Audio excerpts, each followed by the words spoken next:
Salut à tous, bienvenue sur PlayerOne.tv cette semaine. Vous le savez, on est à la Paris Games Week à Porte de Versailles. Et aujourd'hui, on a le super plaisir d'être avec Jérôme Braun, senior designer analyste sur Dishonored 2. Bonjour Jérôme. Bonjour à tous, salut. Alors, première question, une question un peu bébête certainement. En quoi consiste ton métier sur Dishonored 2 ? Alors pour résumer, j'essaye de faire que l'expérience soit la plus cool possible pour le joueur. Mais sinon, en état, je m'occupe de régler, de concevoir et de prototyper une partie des systèmes du jeu sur Dishonored. Donc des pouvoirs, les armes, les gadgets. Je m'occupe d'une partie de l'intelligence artificielle. Et voilà, c'est à peu près tout. Donc, je ne sais pas si vous avez testé la démo ou pas. Ouais. Grosso modo, pour résumer, à peu près à partir du moment où tu prends le jeu dans les mains, c'est une partie qui est chez moi. Ça, donc, voilà. Ok, d'accord. Est-ce qu'il y avait un défi particulier à faire l'IA quand on savait que peut-être l'une des seules faiblesses de Dishonored 1 était peut-être son IA un petit peu en dessous ?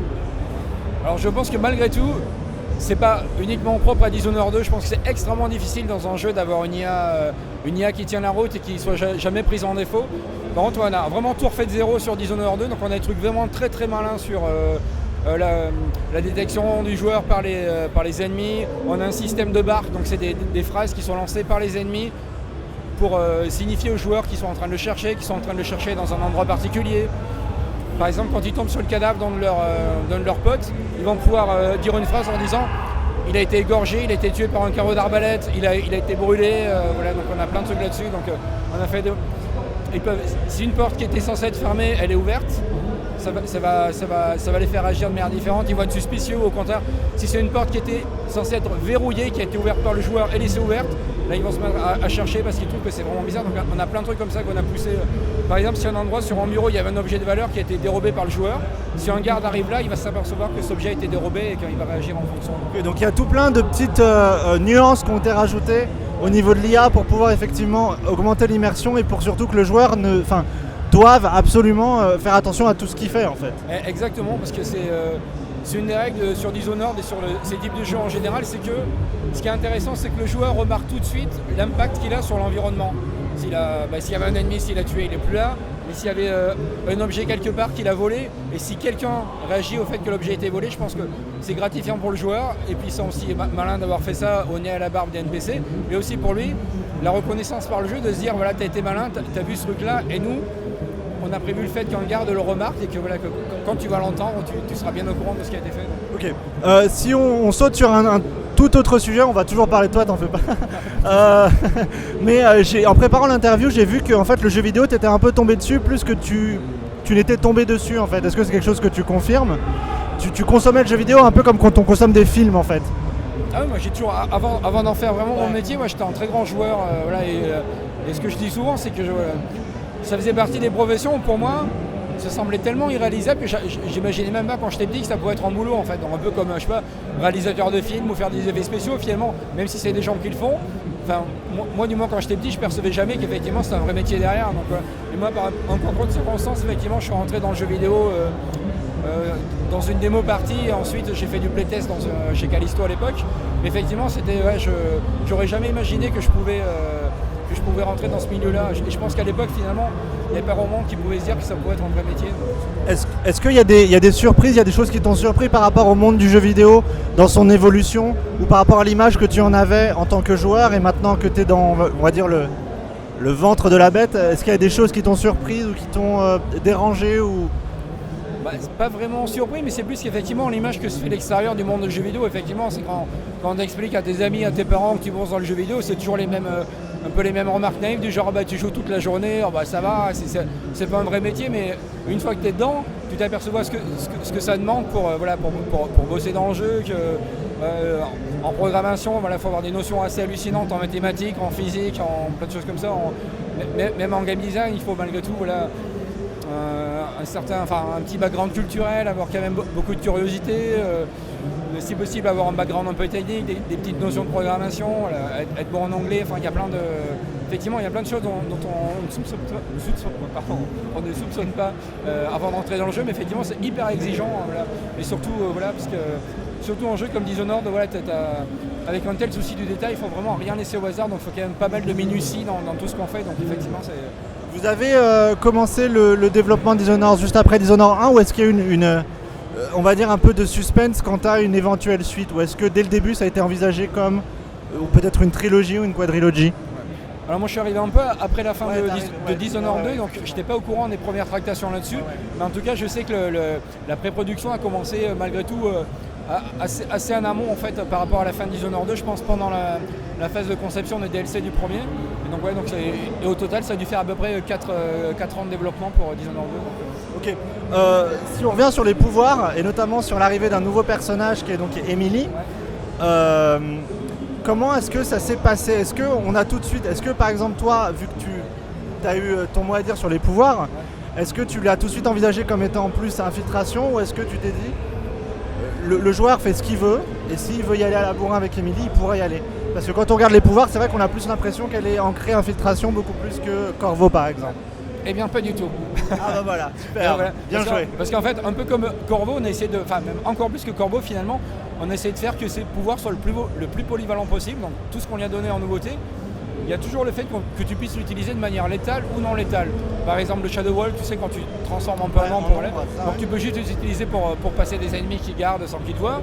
Tu peux l'utiliser pour les assassiner, tu peux aussi l'utiliser pour les rendre inconscients. Le Farage c'est pareil, tu peux te déplacer avec, c'est un peu le remplacement du Blink, mais tu peux tirer des ennemis à toi, mais après une fois que tu les attrapés, tu peux juste entre guillemets les endormir ou tu peux les assassiner. Tu peux aussi t'en servir pour attraper des cadavres, donc on essaie que tout soit le plus polyvalent possible.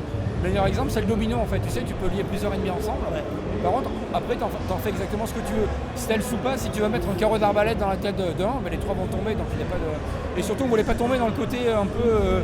Corvo il a l'air un peu bourrin, on va faire un truc plus stealth pour Emily, c'est que vraiment honnêtement tu peux jouer hyper bourrin avec Emily et vraiment voilà, c'est un terme qu'on utilise souvent, qu'on aime bien chez Arkane, le terme badass, c'est qu'en fait effectivement voilà, entre guillemets on n'a pas fait des pouvoirs de filles, on a vraiment fait des pouvoirs pour un personnage intéressant et des trucs vraiment qui déchirent quand tu déplaces en Shadow Wall, que tu chopes un ennemi par les jambes et que tu le décapites, donc tu fais des trucs comme ça, c'est quand même... Ce qui a toujours fasciné les joueurs et la presse, c'est le fait que déjà Dishonored 1, et je pense le 2, laisse, comme tu l'as dit, la part belle au joueur en fait. Et c'est le joueur qui décide de son expérience. C'est un peu quelque chose qu'on voit de moins en moins, ou peut-être pas beaucoup dans le jeu vidéo aujourd'hui, où on est peut-être beaucoup plus pris par la main. Comment cette décision est venue pour toi en fait? Comment est-ce que ça s'est matérialisé? Alors pour moi en fait c'était naturel parce qu'à la base c'était un peu l'héritage de Dishonored 1, donc on n'avait pas trop le choix, il fallait le garder. Et par contre, à la base, pourquoi cette décision a été prise, c'est un petit peu voilà, dans les jeux que fait Arkane depuis longtemps, on va dire, dans la grande famille des immersive simulations, c'est un peu voilà. Donc c'est effectivement, il y a des règles dans le monde, on file des pouvoirs aux joueurs, et par contre, tout est censé fonctionner ensemble. Et c'est ce qui fait que la bonne raison pour laquelle il y a peu de jeux qui le font, c'est parce que c'est quand même extrêmement compliqué de s'assurer que... Énormément de variantes, de fonctions, etc., ouais, de choses à prendre. Mais racontez pas la fin du jeu quand même. Hein. Il est drôle. Ouais. Et voilà, effectivement, il y a des centaines de variantes, il y a sûrement des trucs qu'on découvrira en vidéo sur YouTube quelques mois après la sortie, mais effectivement, par contre, la règle, entre autres la nôtre dans le département en design, c'est de s'assurer que voilà, les pouvoirs, ils marchent bien par eux-mêmes, ils doivent encore mieux marcher quand ils sont combinés ensemble. Donc, ouais. Une autre chose qui a été très importante dans Dishonored 1, et du niveau qu'on a vu, donc c'était le niveau du manoir, ouais. Qui est absolument incroyable dans le 2 pour l'instant, c'est donc ce niveau du manoir avec le level design qui est changeant selon les boutons qu'on pousse, etc. Comment est-ce que toi, ton travail sur l'IA, sur les pouvoirs, etc., s'est imbriqué dans cette idée du level design? En fait, finalement, ouais, on avait plutôt essayé de voir s'il y avait des choses adaptées pour ce niveau-là, mais un peu comme je te disais avant, tout doit toujours marcher de manière générique. Donc on ne pouvait pas se permettre de faire vraiment quelque chose de très dédié pour l'IA à ce niveau-là. Voilà. Par contre, voilà, on a eu des contraintes techniques qu'on n'avait pas dans notre niveau, c'est le fait qu'effectivement les plateformes bougent. Potentiellement, il peut y avoir des ennemis qui bougent sur des plateformes qui bougent pendant qu'ils sont en train de courir après ou des trucs comme ça. Donc voilà, c'était surtout la plus grosse contrainte technique à ce niveau-là. Mais sinon, au niveau de l'IA, ça marche à peu près voilà, comme dans les autres niveaux en fait. Y a pas de... Est-ce qu'il y a une particularité ou une difficulté vraiment que tu as cru insurmontable à un moment? Déjà la toute première c'était de répliquer à l'identique au moins l'expérience de l'ISO 1 parce qu'on a changé de moteur et finalement on n'a rien pu récupérer au niveau des mécaniques qui existaient déjà et tout, donc vraiment il a fallu repartir de zéro, essayer de retrouver le feeling des pouvoirs de l'ISO 1, le blink, le devouring swarm pour les rats, le combat de mêlée pour Corvo et tout, donc c'était vraiment le truc le plus compliqué. Et une fois que les bases étaient mises, après c'était plutôt assez simple d'itérer qualitativement dessus, de revenir, d'essayer de tout améliorer. Donc ça, mais vraiment le plus gros challenge c'était ça. Et le deuxième c'était aussi de s'assurer que tous les pouvoirs mélangés, tous les gadgets mélangés, voilà. A priori il n'y avait pas d'exploit où il n'y avait rien de particulier. Est-ce qu'il y a un pouvoir sur lequel, par exemple toi, en tant que dans ta fonction dans Dishonored 2, est-ce que tu t'es dit peut-être, oula c'est peut-être un peu trop poussé, peut-être qu'on va trop aider le joueur à ce moment-là, peut-être que c'est un peu cheaté comme on dit aujourd'hui? Alors, comme sur ce qu'on avait un peu des fois sur les forums, en disant que ça semblait overpowered sur certains cas. Ouais. Donc ça semble être le cas vu de l'extérieur sur le Shadow Walk par exemple, mais en fait, quand tu y joueras, tu verras que c'est pas exactement ça parce que donc t'es pas détecté sauf à très courte distance des gardes. Par contre, dès que tu fais une assassination, ça t'enlève de ce pouvoir. Donc potentiellement, si tu fais pas gaffe, tu pourrais te faire voir par d'autres gardes qui sont derrière et tout. Donc voilà. Donc c'était un des pouvoirs qui était assez délicat à régler. Et le deuxième, c'était le Farich parce qu'on a fait contrairement au Blink, on a fait un déplacement très très organique en fait. Donc c'est pas juste une espèce de déplacement très rapide parce que t'as presque le contrôle pendant que tu te déplaces, donc tu peux te retourner, tu peux presque prendre des courbes. Donc voilà, ça a été aussi l'autre grande crainte de ne pas trop casser le truc dans les niveaux parce que potentiellement, si tu es en train de sprinter, si tu es en train de sauter, si tu jettes ton grappin au sol pour tirer, tu peux grosso modo cumuler toutes les vitesses que tu avais et faire des bonds de 20 ou 25 mètres. Donc, voilà. La possibilité de finir le jeu en n'ayant tué absolument personne et en n'ayant éveillé aucune alarme au niveau des gardes est toujours présente. C'est quelque chose que tu confirmes encore aujourd'hui? Tout à fait, voilà, c'est une des marques de fabrique de Dishonored, donc c'est bien le cas. On peut finir le jeu sans tuer personne. Pour les plus acharnés, on peut finir le jeu sans jamais être vu. Et maintenant, la petite nouveauté de Dishonored 2 qu'on fournit de manière officielle, c'est qu'on peut faire le jeu sans pouvoir. Donc dès le début du jeu, il y a une petite scène avec l'Outsider qui marque l'héros ou l'héroïne en fait, mais tu peux dire merci, ça ira, mais je ferai le jeu sans ton aide, donc ce sera juste avec les armes et l'épée. Donc tout cumulé, genre faire le jeu sans les pouvoirs, sans se faire voir et sans tuer personne, c'est un sacré challenge. La trame scénaristique reste plus ou moins, peut-être pas identique, mais reste dans les pas que Dishonored avait déjà fait au niveau de un renversement politique, etc. Ou est-ce qu'on change complètement de... Je sais qu'il y a une nouvelle ville, mais est-ce qu'on change complètement au niveau de la trame scénaristique? Alors là, je peux pas trop en parler parce qu'effectivement, ça sera à découvrir dans le jeu. Par contre, s'il y a eu des changements, je pense que c'est plus sur la manière dont on raconte l'histoire au niveau de la narration. On a des personnages qui parlent, des personnages qui commentent aussi sur ce que... Corvo parle maintenant. Tout à fait, voilà. Et donc, il a une voix. Exactement. Et donc Emily aussi, donc on a quand même, on se sent déjà beaucoup plus proche des personnages dans ce cas-là, et ça permet aussi de faire passer via cette forme de narration beaucoup plus de détails pour le joueur. Ce sera aussi le cas sur les notes que tu vas trouver, les bouquins, les conversations que tu pourras entendre. Donc voilà. Donc hormis on va dire des espèces de petites cinématiques interniveaux que tu auras, le reste de la narration se fait en même temps que tu joues en fait. Donc tu découvres aussi par le joueur que tu contrôles son point de vue sur le monde, son point de vue des fois sur les ennemis. Et donc il y a tout un truc qu'on donne un peu en filigrane comme ça, plutôt que de dire là tu joues, là on te raconte quelque chose, là tu joues, voilà. C'est toujours pareil, une espèce de surcouche qu'il y a par-dessus le gameplay qui marche plutôt pas mal. Tu confirmes qu'il va y avoir une continuité énorme entre, presque, j'ai envie de dire, presque invisible entre la trame et les phases de jeu en fait? Alors, il y a une partie de la narration qui se fait comme ça n'empêche pas qu'on a des grosses scènes, voilà, parce qu'on n'a pas trop le choix, qu'il y a plusieurs personnages, conversations avec sa marque. Effectivement, mais tout le reste de la narration, finalement, sera de manière plutôt naturelle en fait et ça récompensera aussi pour les joueurs qui cherchent ça, via les notes, via les audiographes que tu peux écouter, via les conversations, de vraiment essayer de comprendre le monde dans lequel on évolue. En fait. Il y a des joueurs pour qui ça n'aura pas forcément de l'intérêt, mais on a vraiment une catégorie des joueurs qui est vraiment très attachée à ce qu'on appelle le lore, un peu à la bible du jeu, à l'univers, où effectivement ça fourmille de détails dans plein de choses. T'as plutôt une grande expérience dans le milieu du jeu vidéo. Il y a eu des projets qui ont été avortés, des projets qui ont été confirmés, etc. Tu as travaillé quand même beaucoup dans le jeu vidéo pour l'instant. Alors tu es encore très jeune, donc il y a encore... C'est pas exactement le cas. Non, mais tu as beaucoup de projets, je suis sûr, qui vont arriver bientôt. Comment est-ce que ton expérience passée, avec tes échecs et tes réussites, a influencé la façon dont tu as vu Dishonored et dont tu l'as conçu aujourd'hui? Un peu compliqué. Hein. Ouais, non, c'est pas que c'est compliqué, c'est que finalement, c'est que le jeu Dishonored était tellement différent, même dans mon travail au jour le jour de ce que j'avais fait précédemment, que finalement, j'avais pas pu tirer d'expérience directe, à part des trucs assez haut niveau sur le game design théorique en général ou même le level design. Mais par contre, effectivement, sur les échecs précédents, des jeux qui sont pas hyper bien passés ou pas été très bien notés et tout, par contre, ça reste de l'expérience, ça reste, même si c'est un échec, il y a toujours des choses à en tirer, si ce n'est de savoir ce qu'il ne faut pas faire ou de la manière de le faire différemment. Donc voilà, ouais, c'est presque même un conseil que je pourrais donner aux gens qui tentent l'aventure un peu indépendante de faire des jeux, même si votre première production, elle ne sera pas géniale, c'est pas grave, continuez, ça vous aura servi, vous aurez au moins tenté de sortir quelque chose, et sûrement la prochaine fois, ça ne peut être que mieux, donc c'est toujours... C'est une maturité à acquérir aussi, je suppose, parce que quand on dépense son temps sur un jeu qui n'est pas peut-être très bien reçu par la critique, il doit y avoir un côté de se dire ok, bah, ça ne sert plus à rien que je fasse quoi que ce soit. Est-ce que c'est des passages par lesquels tu es passé toi, ou est-ce que tu t'es peut-être toujours vu le grand œuvre plutôt que le dur labeur en fait?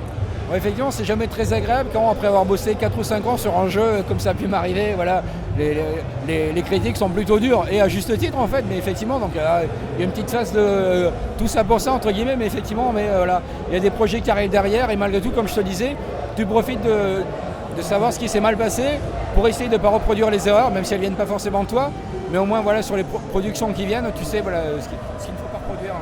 Dishonored 1 a été, pardon je t'ai coupé, hein. Dishonored 1 a été une surprise. C'est vrai que c'est peut-être un peu plus facile de s'imposer comme étant un jeu de l'année, on va dire, hein, parce qu'il a été quand même vachement primé, quand on n'a pas les attentes derrière. Comment est-ce qu'on envisage aujourd'hui chez Arkane Dishonored 2? Parce que maintenant il y a des attentes. Alors, toujours comme dans toutes les productions, quel que soit le succès des précédentes, toujours un peu de stress en disant est-ce qu'on est sur la bonne voie, est-ce qu'on n'a rien de dénaturé.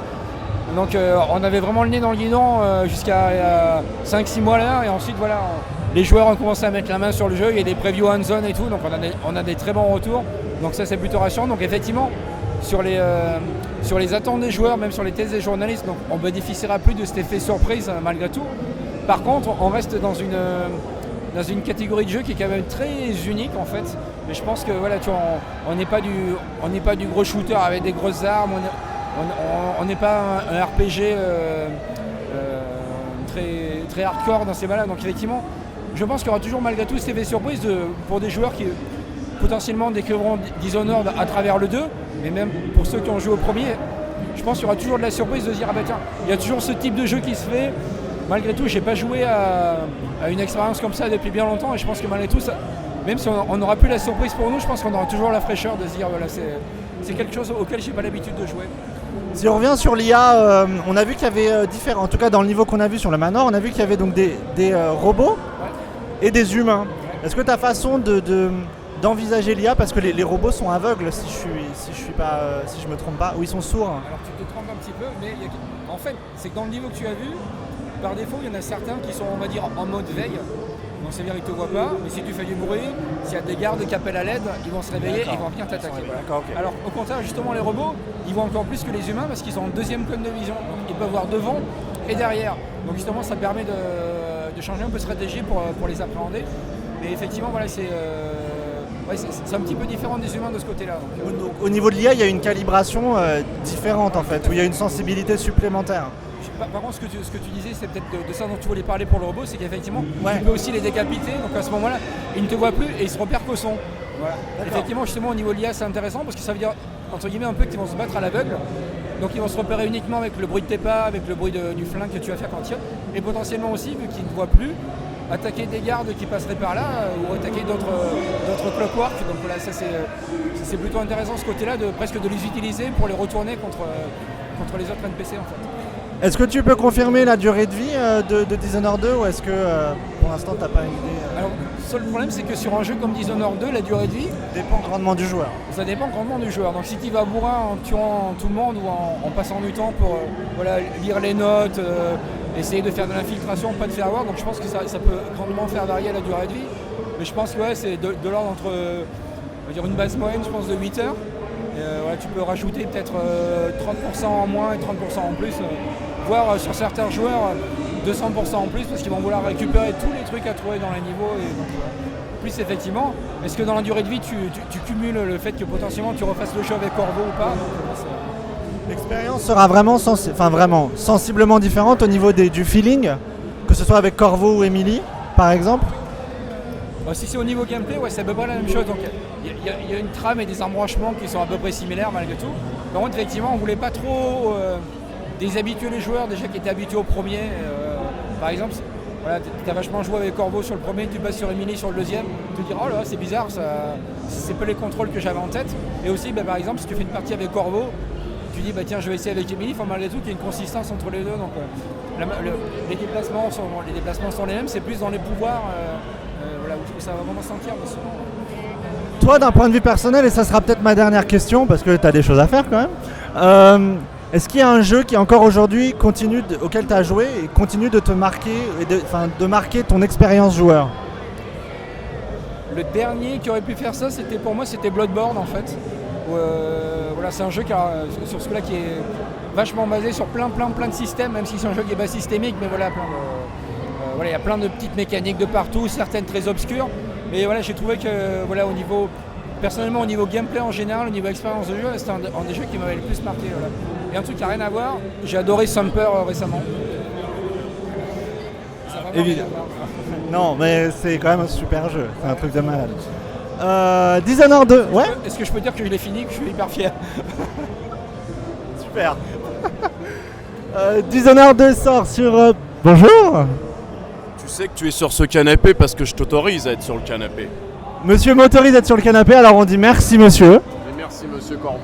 Merci Corvo. Corvo, ça va? Vous parlez alors maintenant, ça y est? Ouais, dans le jeu Dishonored 2, je parle. Vous parlez. Tu m'entendras. Est-ce que vous voulez dire quelque chose aux internautes, non pas de quelqu'un qu'on connaît, mais de PlayerOne.tv? Si vous jouez au jeu, me faites pas crever ou je m'occuperai de vous. Voilà, vous savez à quoi vous en tenir. Émilie, bonjour. Bonjour. Comment ça va? Ça va. Ça va? Tranquille. Est-ce que vous pouvez faire votre petit pouvoir des ombres? On peut essayer? Écoutez, on va rester pour le jeu, faut que ça reste dans le jeu. Ok, ça marche. Et on est ici donc à la Paris Games Week avec tous les gens de Dishonored. Regardez, on a Jérôme Braun, on a Corvo. On vous remercie tous de nous avoir suivis sur PlayerOne.tv. On se retrouve très bientôt pour une nouvelle vidéo. Bye bye.